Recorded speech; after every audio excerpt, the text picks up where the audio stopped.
Hello everyone and welcome to Resident Evil Outbreak. You may notice that the screens are blacked out right now, but that's for a reason. But hello, my name is TheDarkenedRose. I'm WxKris. And we're going to be running online very hard, full game. So this is file 1 in its entirety, all 5 scenarios. We're going to be going through it all at once, no resetting game or anything like that. So if you guys want to know what this game is, this is a game that takes place during the Raccoon City outbreak. You play as a bunch of nobodies. There's a whole bunch of people that you can play as. It's online, the first online Resident Evil game there ever was. And it's gonna be a good time. So we're going to be starting out on the second scenario of the game. I think we're ready to go. So you could unblack out the screens.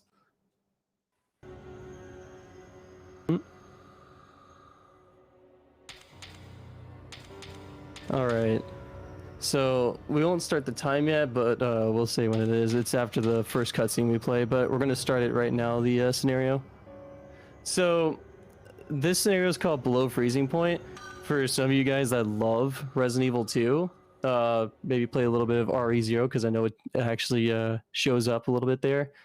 But if you know this place, it's a great sense of nostalgia. It's the Umbrella Lab. And we're going to actually start up the timer in now. All right. So we didn't start the first scenario, but the first scenario we'll do later on, so I'll talk about that one later. But in terms of the lore, after the first scenario, you end up somehow stumbling into a subway tunnel that ended up leading into the Umbrella Research Facility from Resident Evil 2. Don't ask me why, it just happens. But now that you're here, the door opens before you, and you decide to go and explore. But that really wasn't a good idea. So right now, I'm playing as a Kevin type, in which this one is Carl. He has a lot of health and a first aid spray we're going to need very soon, which I handed off to Yoko, who I believe Chris is playing as Amelia. Yes. And I'm going to try to explain everything as we keep going, but there's a lot to pack in here. So the first thing we're going to talk about is the fact that bashing on stairs is fast. Like, any character that you play as, they'll have different run speeds. And sometimes just bashing up the stairs is quicker. There is another little neat trick later that we're going to talk about when we get to it that involves the assault rifle that you can get in this game, and it's pretty cool what happens. But now that we've started, this is the part where we start a little together, but the game's going to actually separate us here in a bit just to do some objectives. But we start on this scenario for a good reason, and it's that when you first start up Outbreak, there is a predetermined set of RNG for the first scenario that you start up, both offline and online. And it turns out online, when we were routing this for 2 players, that if we started this scenario first, it would actually put us on the one floor we need a crucial item for, and it's the valve handle. We can't get up another area very soon, which you'll see what it is. This is a really good scenario, like for people that play the older games. Like it's literally the Umbrella Lab just redone in a new engine. It's really cool. But all right, so when we climb down ladders too, there's a little thing that we can do where the second step off, we can actually dismount quickly if you just hit it at a certain frame. And now this is the part of Below Freezing Point where we start to separate more and more. So I'm going to be going to grab one of 2 items for what is going to be the poison. And it's going to be for a returning guest, you can call it. It kind of explains some things as to why things are the way they are. And by a stroke of luck, I actually got the worst RNG. Zombies walking, by the way. I'll be a little bit. Okay. Actually, I'll leave the room. So I got pretty unlucky. I wasn't actually prepared to put in the code as quick as I was. And I didn't expect the zombie to actually move. That zombie either moves or doesn't move. And if he doesn't move, you can put the code in freely. If he's moving, well, you have about maybe 2 seconds to put the code in before he hits you. So I'm in a little bit of trouble here, but I'm gonna try. All right, got it. Just need to grab the thing now. All right. All right. Yes. This is why being Carl's super nice with that amazing amount of health. The funny thing though about health pools in this game, now that I'm getting into it, is that this game has RNG for just about everything. Enemy behaviors, where they're play stat in rooms sometimes. Your health pool starting out, you actually have RNG for your health, in which it changes depending on the range. The maximum amount of health you can get numerically is 4,000, and I believe there is one character that we all don't like to play, especially in a speedrun setting, because why would you? In which he has less than 1,000 health. He's like a one hit into danger. Pretty crazy. Here you go. I give you a heal, sir. Okay. Thank you. Welcome. You're good. We're good. So we came in here and as you can see, Plant 42. So we ended up kind of making it, I guess, docile. I don't really know what really happened, but this takes place before, I believe, Leon and Claire show up. So I'm just gonna assume that's what happens. We make Plant 42 a little docile, just so he doesn't try to kill us, or it tries to kill us. I don't know. But we're gonna climb up some ladders. What a thrill! And we're gonna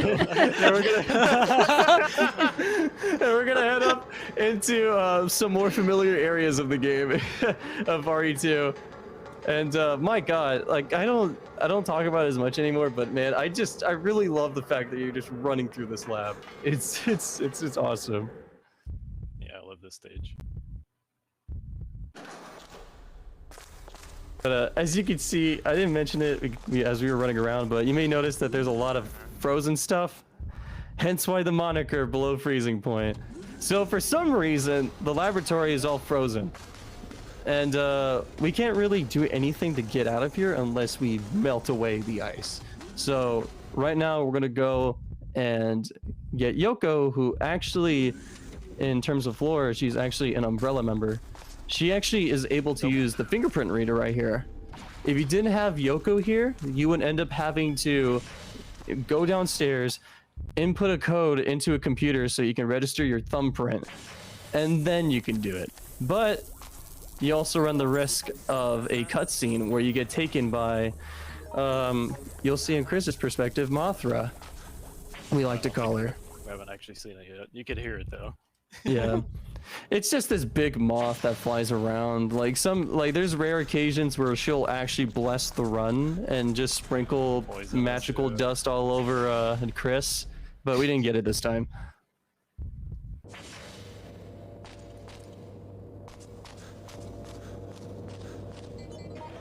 All right. So now that I've used the blowtorch on that guy, he was stuck on the lever. It should now be cooling down.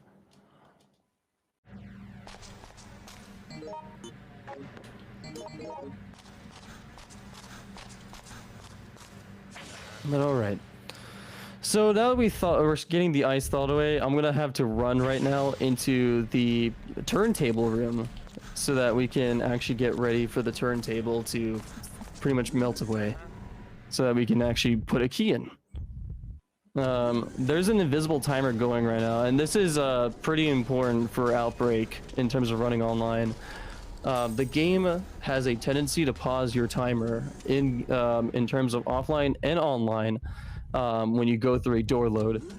If that's the case, then you want to make sure that there's a person that's staying in a room and just kind of waiting for the timer to go, because it will go off the fastest timer that the game sees.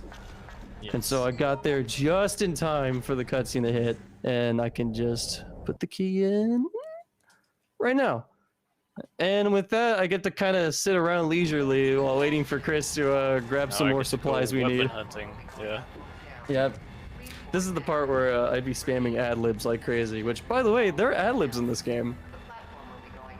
And they're pretty good. There's a few.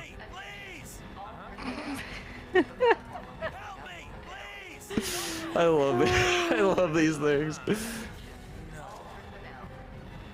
Fun fact about the ad-libs for File 1. Outbreak File 1 has actually had some files extracted so that we can see like more of the voice packs that they had for all the characters. And File 1 has so much so that it goes up to over 7,000 sound files for ad-libs. Most of them being variations of phrases and stuff. Wow. And a lot of it's not even in the game. Oh, no, that's insane. It's a lot more than I thought there'd be. Oh yeah, there's a ton. Yeah, and of course, because of the system it was on, that was also another problem too. They couldn't pack all of that in. Not only that, I mean, there's only so many buttons on this controller. You use the right analog stick to just, you know, call someone over, tell someone to go, thank them, call for help. Sorry. Say no, say yes. Sorry. Sorry. And then follow to the ad, sorry. I wish they had it here though. That would have been great.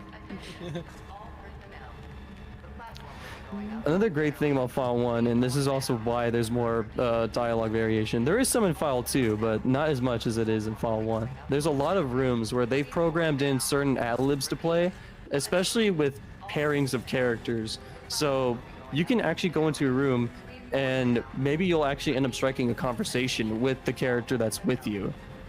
And it's, some of it kind of goes in depth, some of it is pretty funny, like RE1 original levels of dialogue, but for the most part, it's pretty robust what they got.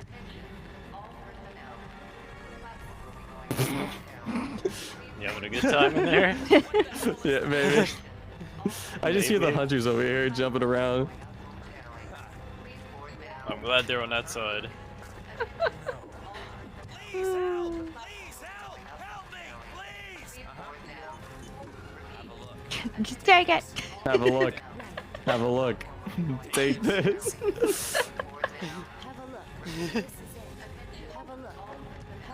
If I get a chance to, I'll try to do more ad-libs that are pretty good.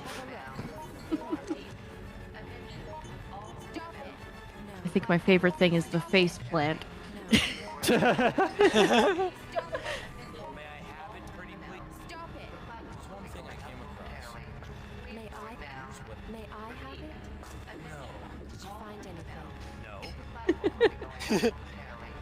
No. No. Like. No.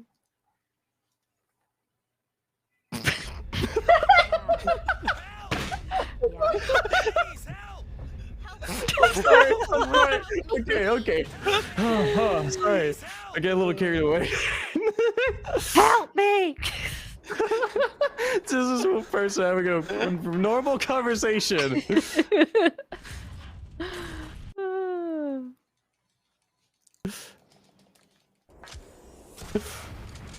Oh.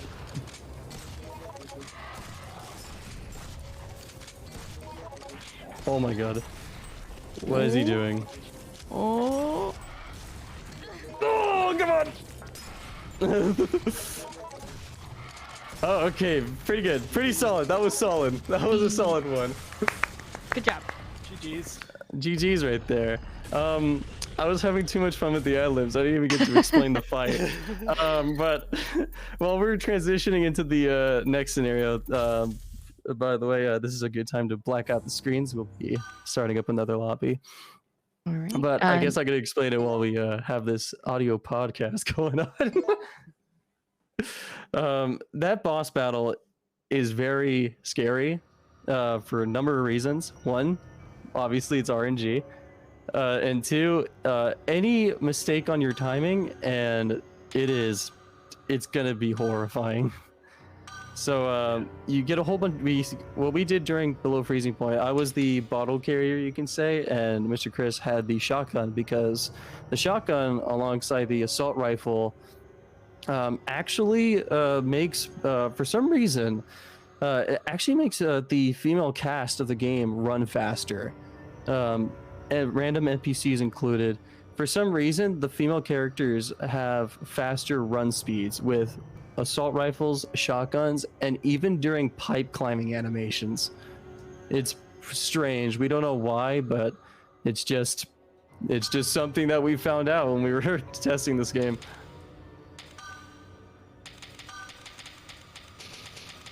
Alright, ready, But sir? yep. Alrighty. Next up is the Hive.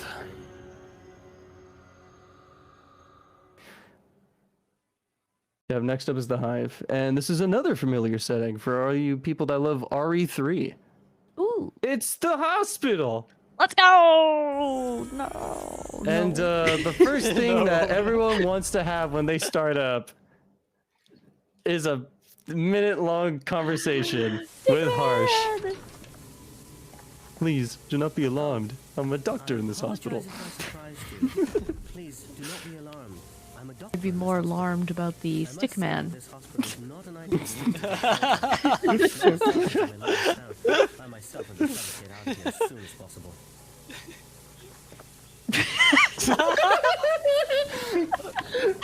Okay. All right. So. Okay. Yeah. Okay. Stay calm, Rose. You can do this. Don't let the let's get to you.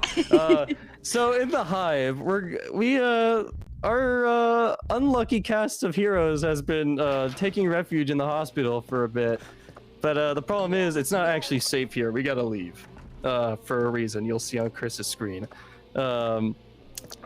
This guy, he's gonna go rip. Unfortunately, we'll skip it, but he's rip. Also the zombie god of Chris. And now we're trying to escape the hospital. Wow, we escaped from one place and into another. So we had to kind of change up our strats a little bit here for the marathon, because this is probably the scariest scenario out of the whole bunch. There are some scary moments later on, but this one we hate for RNG reasons. We're terrified of it. It's a problem. Yeah, a lot can go wrong in this one, RNG wise. Yeah. So right now, Mr. Chris is getting what is pretty much a bit of backup. One of them is going to be in case I need it here, which is putting the code, which fortunately we got the second best code. By the way, you're good. Okay. Yes. Nice. So we didn't need the blood packs. Yep. Thank goodness. So Chris is just going to end up with an extra blood pack, but he will drop one here for what I'm supposed to do. So this is going to be my task for the scenario, while Mr. Chris has pretty much, like, this is just in spades. Like, he's got the most important task, which is with the final boss. And unfortunately, that's where the worry comes from. The final boss, even if you do a good job with your execution, with the strat that we're going to do, he can just, what the heck? He just came in the room. I didn't need to put the blood pack down. I need one moment. This is the fastest he's ever come you're in. good. You're good. Okay. I don't, what just happened? Yeah, those were It's fine. We take these W's. So I was supposed to put the blood pack down and wait for him to show up in the corner over there, but he just happened to give me the best possible RNG with him and just show up into the room as I come in. That's incredibly lucky. I haven't seen that in a very long time. And so since my task is pretty much done now. Mr. Chris has to do one thing, and that's to grab the padlock key for our escape vehicle, which is what you'll see very soon here. I'm actually gonna go in since I have a lot of time to grab ammo and first aid. There is a underground complex for some reason, or just a sewage system actually, that goes very far and leads out into the city. So we're trying to escape on that boat through there, but of course it's not that easy. Oh. Unfortunate. Okay, we're good. Yeah, but yeah, now I'm pretty much just waiting on Chris. The blind spots in that hallway are rough. Oh yeah. That hallway is very scary. Like, usually we play, you saw the character earlier, I believe. Oh no, I actually haven't played him yet. There's another Kevin type that we'll play as, and that's Hunk B. Because not only is he fast, but he's also got good damage. You don't need the first aid, do you? No, no, no, no. Okay. I was just handing it off already. Yeah, just keep it. So, now we're gonna let Chris focus because this boss just, oh god, it's just ridiculous.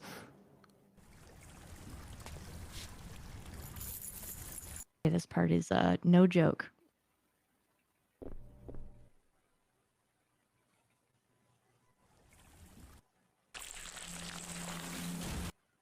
You can talk, by the way, if you want to. Oh yeah. So in this fight, Chris has to do one of the main occurring strats of this game, and that's called rolling pot shots.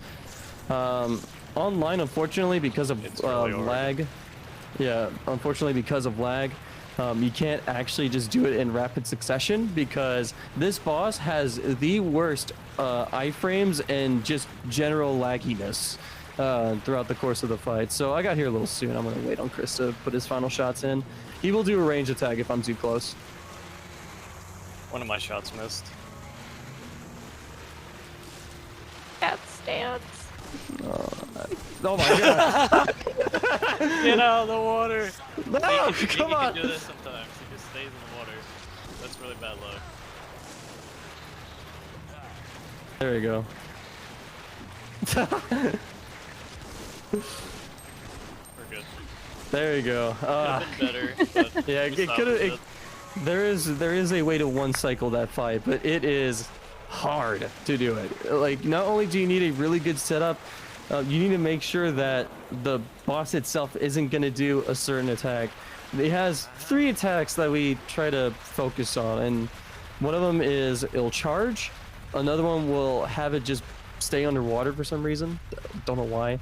If you're too far away and someone shows up at a far radius, that also will cause it to do the ranged attack and stay underwater. There's also it shooting out the that weird stuff that it was shooting. Acid. Yeah. So yeah, it's that Its fight attack can. patterns. Yeah, its attack patterns are very randomized. It's like, it's really rough sometimes. Yeah. So yeah, that was another run. Yeah, that was a run we had to really change up our strats for. Chris normally in that scenario plays Hunk B because of the extra damage that you can get. It helps with one cycling that boss like a little bit more. Not so much, but just enough. All right, would now be a good time for some donations. Sure. Yeah. Awesome. We actually have the last 2 runners donating for their incentive that they did. Decadent with $10. How do you love them triangles, Kappa? And D&D Nat with $21.80. Amazing race. Thank you so much, NoReset, for having me. Congrats to the winner, Decapint. And one more donation from Basement Guy with $10, saying, "Let's go. I love Resident Evil, and Le Petit Roi is a great cause." Thank you very much. All right. So now we're looping back to what is also another kind of scary scenario. Not as scary as the Hive, but still sort of in the realm of this run can die if we're not careful. It's Outbreak, the first scenario of the game. So now we're actually playing the first one, and you get a good look at the whole cast of characters that you'll play as throughout the game. An interesting fact is that like Capcom really went in regards to CG cutscenes in this game. So there's a whole bunch of unique cutscenes for different characters. Sometimes even in-game cutscenes too, and they'll have different lines that they say based on who it is. And it's a really nice touch that they added. There is a good deal of detail in this game that you don't normally see a lot nowadays. But I'm gonna make myself laugh with these ad libs. No. I did the ad lib. He was like, "Yep." Yep. But all right, so we're gonna do a pretty interesting strat here with Alyssa, aka Rita, which is what Chris is playing as. She's actually a character in File 2 in a scenario called Desperate Times, and that takes place in the RPD building. It's a pretty cool one. Even Marvin's there. Like they got the whole cast there. Well, not, except Leon and Claire. Unless you play as Kevin, at the very end there's like a cameo appearance of them heading towards the RPD station.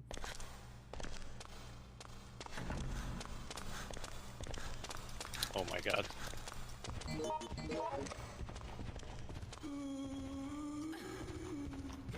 Come on, zombie.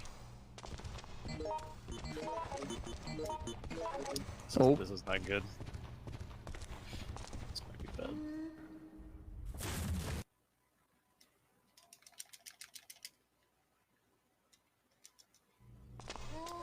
The backup. You good? Maybe. I hope. Nope. I'm gonna have to reset him. Oh, I was gonna try to get him to turn around. Alright, I'll let you handle it. No, he wants you. No. On zombie. Yeah, he's being uncooperative right now. Is he just running towards me still? Alright, I'm Back. coming over here. Yeah. Yeah, I'm coming back. This is a first. This is unfortunate. Yep. Another first for Marathon Luck. We're gonna have to try to reset him. So Alright. what we're trying to do right now is something called Shutter Strat. I thought you were just Yeah. bullying him, Get to up be here. honest. Yeah, I'm up here. He still turned wrong, I think. Why did he just lagged into that? Here, I'll just try to coax him on it. Okay, get up, Alright. get off. No, oh my. Get Okay, up. go. Oh my god. Why? Is it lag, maybe? It's probably lag. I never see him react like this. Like he's been a little Might have weird to right do the now. alternative strat. Go down, get the key. Try to hit I mean, him. I can go do it. We're good, I think. Yeah, we're good. Okay, thank God. All right, that took longer than it had to, but it just got really unfortunate what happened there. That cutscene can mess you up if you're not fast enough, and fortunately we got pretty unlucky here. So hopefully I can still talk over the gunshots going off, but What? what I'm trying to say is this is Shutter Strat. Okay, there we go. Anyways, what I was saying is Shutter Strat involves getting the zombie to come up here and having him just ram into us just to get a setup going. He goes through us, we'll turn around, hit him into the shutter, and he'll kind of do all the work for us with breaking that shutter open. He's a pretty cool guy. Yeah, you know, like just, you know, if you want him to do something, he'll do it. He'll just call him up and he'll be right there. But, anyways, after that close call, we're up to the rooftop. Now, another fact I'm going to throw in here is that we actually left a character downstairs. His name is Bob. I believe you have to play as Mark to see him, but he's like an extra bit of story where at the beginning of the scenario, Bob is Mark's friend. And unfortunately, he drank the water on the one night that it wasn't a good idea to drink the water. And if you take him up here to the roof, you get a special cutscene with him. It's supposed to be emotional, but it kind of kind of dials down to an RE1S cutscene with Mark just yelling no like an anime guy.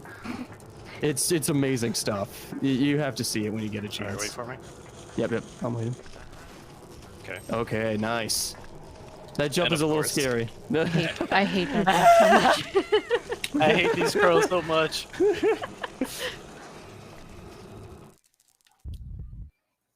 Alright, I'm gonna pot shot the zombie. Please help! Please help! Got him. Uh-oh.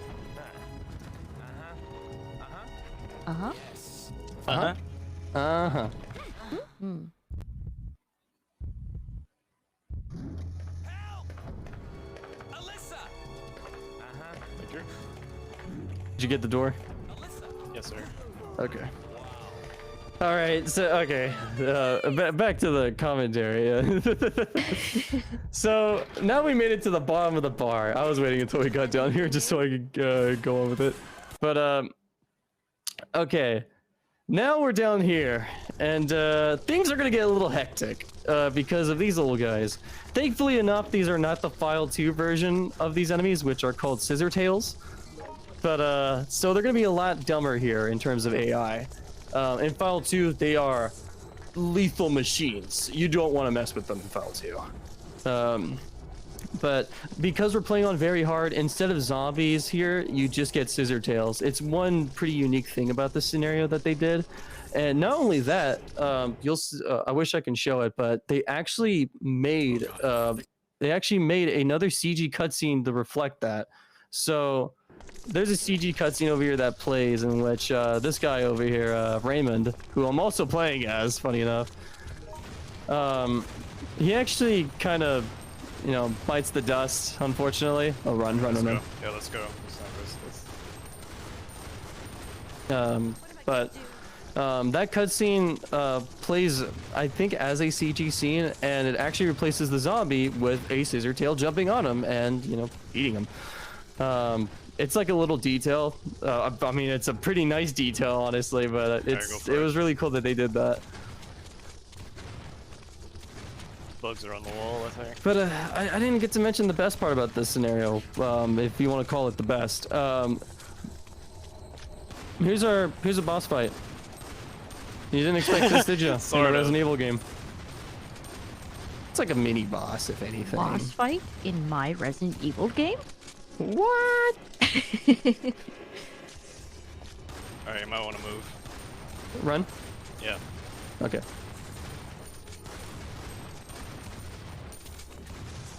It gets a little loud there for me, so sometimes I might not hear him. The gunfire is loud! But anyways, yeah, we're kind of just running back and forth here just so that we can shoot at the door as much as we can. We're pretty much going to go into a Hail Mary effort here, and in which both of us are going to run up to the door for one last hurrah and shoot it down as much as we can. And unfortunately, we didn't get all of our shots in, but it was decent enough. But you just got a glimpse of that scene I mentioned, by the way. He just shot a scissor tail in that scene.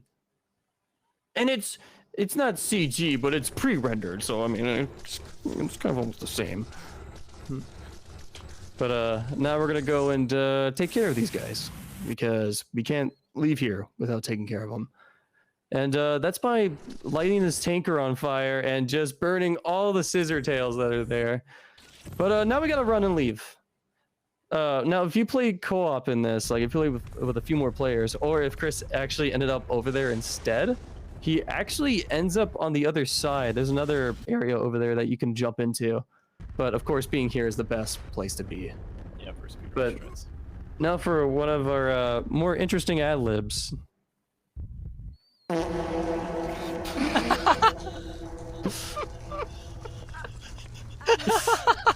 You may not have seen it, but Alyssa said it smells like an old man's butt.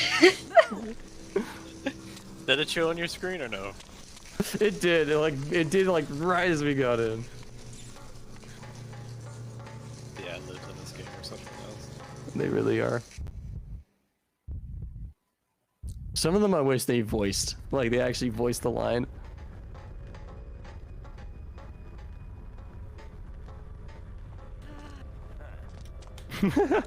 All right, and now we're kind of getting to the smooth sailing part.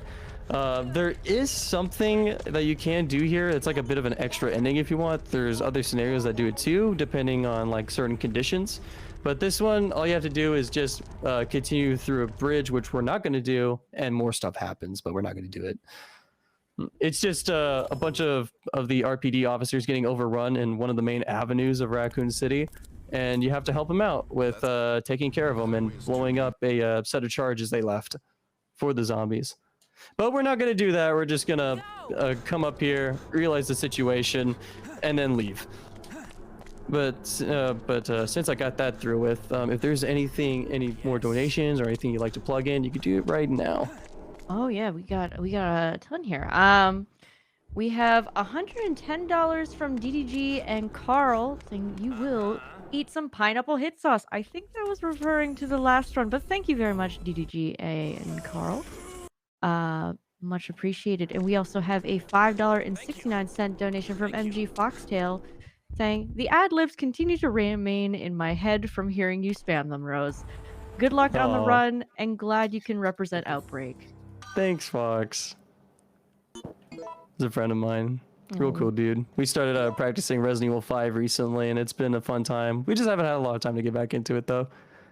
Hopefully we can do more soon. Alright, Hellfire. Yep. All right. Now we're going to take a bit of a breather here with these intense courses and go into what is debatably the easiest scenario in the game, Hellfire. If you know what you're doing here, it's the easiest scenario. This is actually going to be the second time that I host the server for this one, and it's because of Room Master. So there is one other thing I did not get to mention, and it's, I don't know why, but it's the case. Sorry, I burped a little bit there.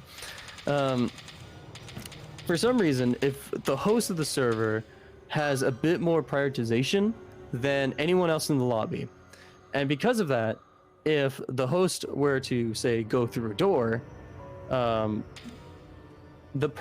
anyone else that's playing with them, if they were to try to grab an item or try to hand off an item to someone as they're going through that door load, we're ready, Chris? Yep. Yes, sir. All right. As you go, and if you try to, hand stuff off during the door load, you actually end up having a bit of a frozen animation in which you have to wait until the host gets into the next room, and then it will let you access the menu. For some reason, that's just the case. It was an online game on the PS2, so it's part of the limitations that I had to deal with. This game came out pretty much ahead of its time. It is. For the kind of game it is, it's pretty insane they got it on the PS2, if I want to be honest.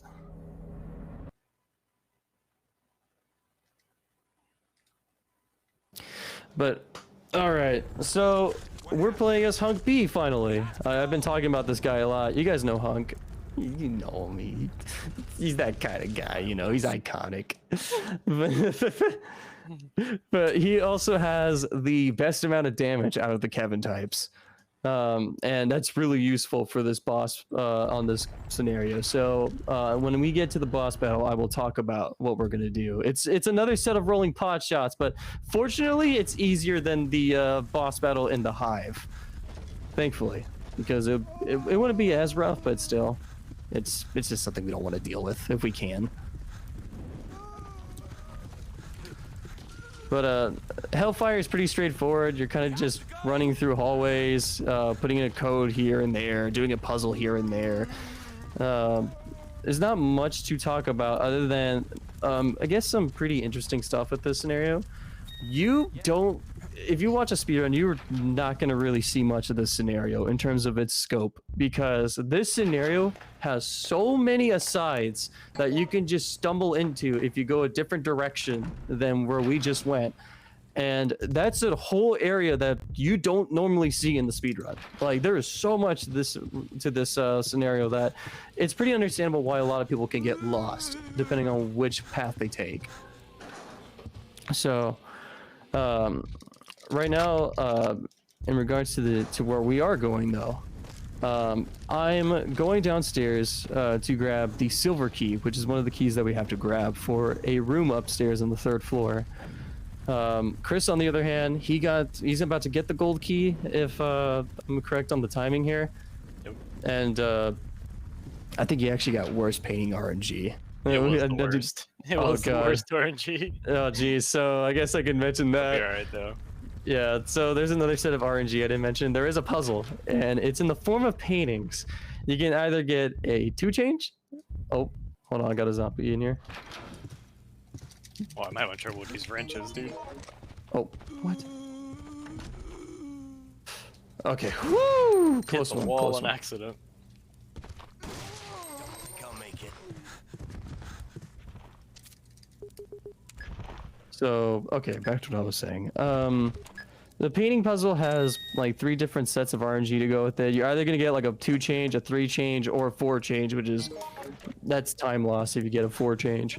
Having a 3 change is already tight enough as it is. Getting the 4 change means that you're gonna have to do one last painting, and then just maybe you might be able to make it in time to get the power on for Hunk B. Hunk is pretty important for this scenario. He needs to. He's pretty much the one that completes the level for everybody. But the other people have to do their objectives, or else he's not gonna be able to progress. So right now I'm heading upstairs to grab the red gem while Chris is making his way over downstairs to where I just was to turn on the power for a ladder that needs to be turned on. I heard your wrench, by the way. That was a nice wrench, bro. Playing it safe.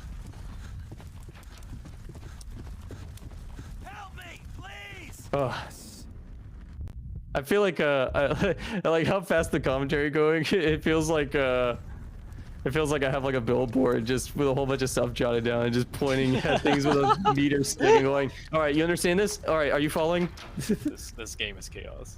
There is so much to unpack. There's too So, much to talk about at one time. yeah, like I hope I'm doing my best giving you guys enough information about the run, but it really is like it's so fast paced that I can barely keep up with what's going on.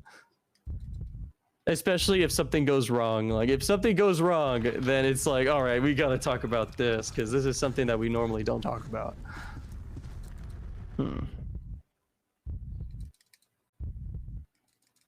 But all right, I got the red gem. I'm gonna have to run all the way down the hall, make sure this